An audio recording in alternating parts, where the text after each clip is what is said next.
Olá, amigos. Hoje eu vou falar de uma coisa muito boa para gente, né, que é brasileiro, que é sobre futebol.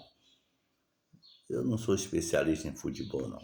Joguei futebol quando jovem, mas eu era perna de pau. Tinha uma certa inteligência, mas não tinha habilidade técnica. Inclusive, minha perna é uma perna grossa, então dificulta até o movimento, né? Mas voltando a falar de futebol, é o seguinte: hoje o Brasil vai fazer um amistoso contra a França em- lá em Massachusetts, em Boston, né? Vai ser 5 horas da tarde. Esse jogo é um tipo de avant-première do que pode acontecer. Só que eu estava vendo o time do Brasil, só tem um jogador que eu considero craque desse time que vai jogar hoje, que é o Vinícius Júnior. Né? Porque tem uns 2 ou 3 craques que ficaram alijados da competição por enquanto. Estão contundidos, né? Então eu fico olhando assim. O Neymar era para ser convocado, mas não foi porque não está em condições físicas. Mas eu acredito que ele deva ser convocado, mesmo que não tenha condições de jogo. Tipo um convidado. Está lá dentro, no meio do pessoal, para, né, ajudar psicologicamente. Porque se vocês forem analisar o Neymar, ele é um jogador fora de série, como poucos. Nos últimos 20 anos, o jogador que o Brasil teve foi o Neymar. Só que ele, uma andorinha sozinha, não faz verão, não é? Ele não teve parceiros ao lado dele para nutrir ele de passes, de bolas. Ele tinha que voltar para pegar a bola. E você sabe que ele encara mesmo, ele briga, ele é nojento mesmo, porque ele não tem medo, ele não medra. O pessoal fala que ele é caicai, mas é uma ignorância desgraçada. Se o Neymar não caísse nos encontros que os zagueiros jogam nele, ele tinha quebrado a perna umas 10 vezes. Porque quando você não cai, você provoca a alavanca. E a alavanca quebra sua perna. Então aquilo, quando ele pula, o cara vem com sarrafo, ele tem que tirar a perna, deixar a perna no ar, que aí bate, mas a perna está solta, não quebra. Mas se ele firmar, quebra a perna. É assim que funciona, né, a física, a lei da física. Se você faz força contrária, vira uma alavanca e aí o osso quebra. Então, mas mesmo assim ele nunca medrou. Mesmo agora que ele está meio no Santos, está meio quebrado aí, quando ele joga, ele faz jogada do mesmo jeito que fazia antes. Só que, claro, hoje ele tem 31 anos, 32 anos, sei lá, a coisa já não é mais a mesma. Mas ele é um cara que pode dar um astral diferente na seleção. Eu acho que o Ancelotti ou a comissão técnica deveria levá-lo. Se der para jogar, joga. Se não der, fica lá como reserva de luxo. Você entendeu? Porque eu não vejo condições nenhuma do Brasil ganhar uma Copa do Mundo com esse time que está aí. E tem um detalhe muito importante nisso: não tem time formado, porque cada convocação é uma história. Eu sou da geração onde nós tínhamos craques. Eu morava em São Paulo na década de 60, 70.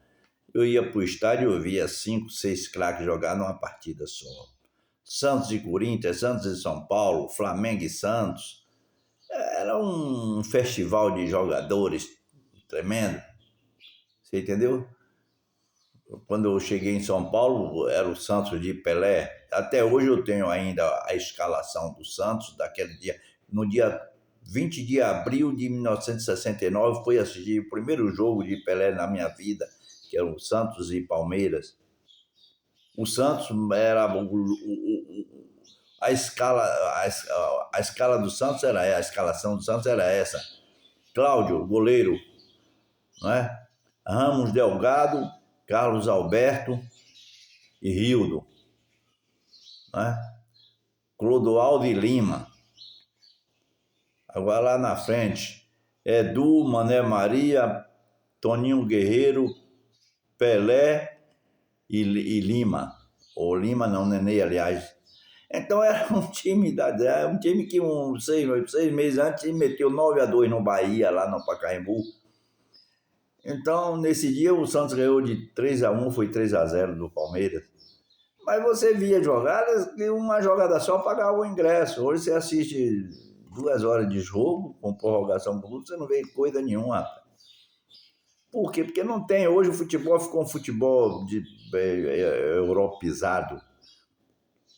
Nós bandeamos para o lado. Nós temos um futebol lindo de jogadas, de ensaiadas, de coisas inventadas na hora e tal. Mas isso foi se perdendo no tempo porque nós copiamos o futebol europeu. Você entendeu? Então, o que é que o futebol europeu não tem cintura, não tem ginga. Ele não sabe driblar, não tem ginga, não tem malícia, não tem malandragem.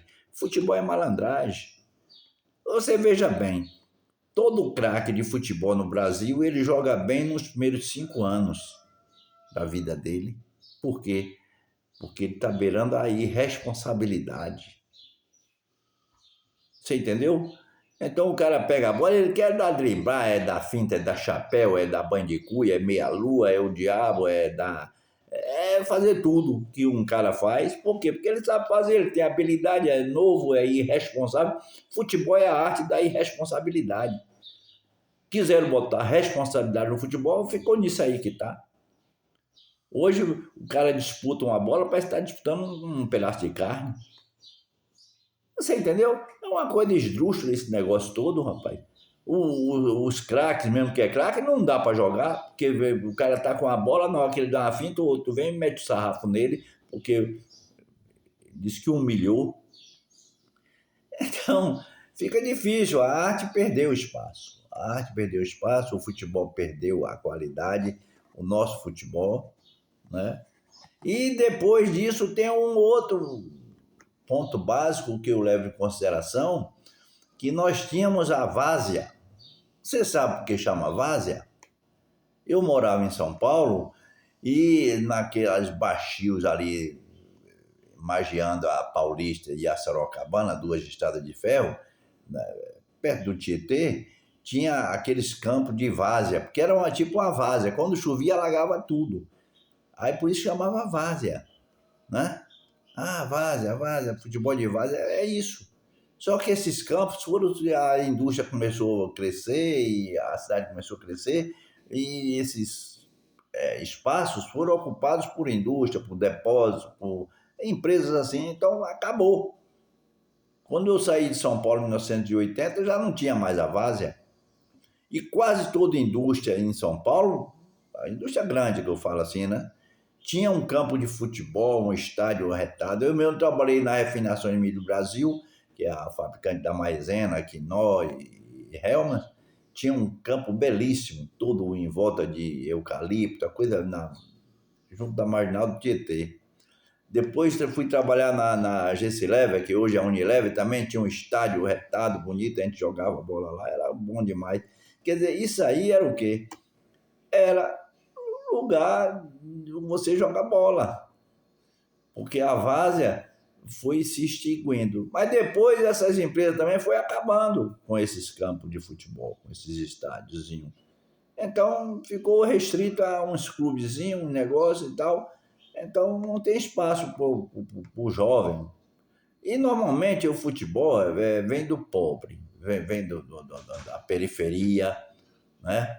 Então, você não vê, dificilmente você vê sair um futebolista do meio do pessoal rico. Por quê? Porque ele não gosta. Quem gosta de futebol, o cara come futebol o dia todo. Esses meninos que jogam futebol aí, começam a jogar 8 horas da manhã, vai até 8 horas da noite. Tá certo? Correndo atrás, descalço, jogando bola de meia, aquele bola capotão, não sei o quê. Mas hoje não tem mais isso. Tá certo? Então, o celeiro acabou, o celeiro de craques, tá certo? E hoje as crianças também estão se ocupando muito com o celular. O celular até o futebol está matando, o celular já matou tudo, tá certo? Então, é uma coisa horrorosa esse negócio todo. E o nosso futebol está sendo, né, morto porque trouxemos o futebol europeu para o Brasil. Isso começou em 74 com o carrossel holandês, né, com a laranja mecânica. Só que eu não gostava daquele futebol. Ou eles aplicavam bem, faziam bem, mas nós não tínhamos esse estilo. O nosso estilo é dar o drible, é dar um chapéu, um banho de cuia, um negócio, uma ginga, uma finta. Não é assim?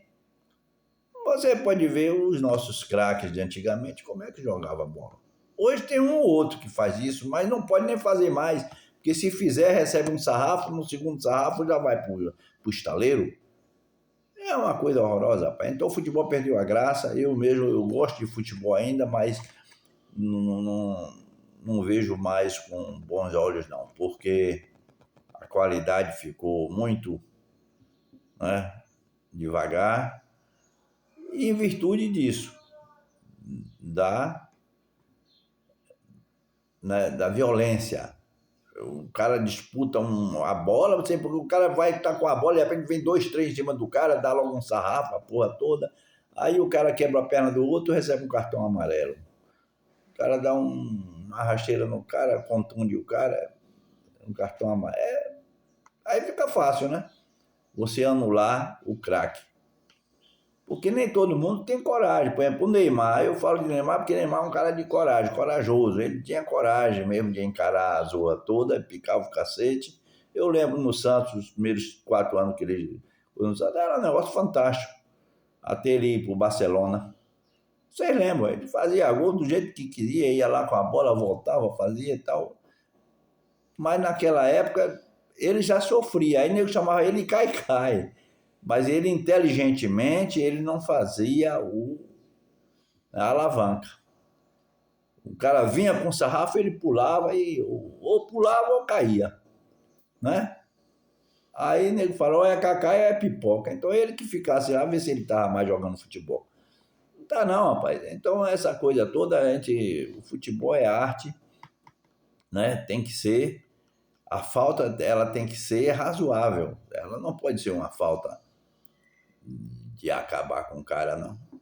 Então, é por isso que eu falo para vocês que está tudo errado. Esse negócio do VAR mesmo é uma coisa ridícula. Você vê, essa semana o Santos mesmo foi roubado escancaradamente e tem o VAR. Então, agora você veja como é a hipocrisia. Tem esportes que são esportes de precisão.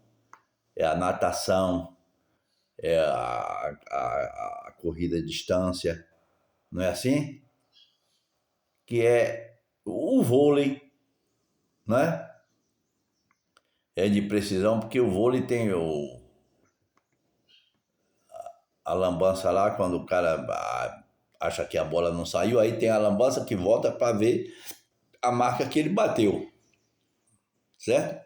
Agora o futebol com isso, rapaz, o futebol hoje você pode marcar um impedimento por causa de 1 milímetro.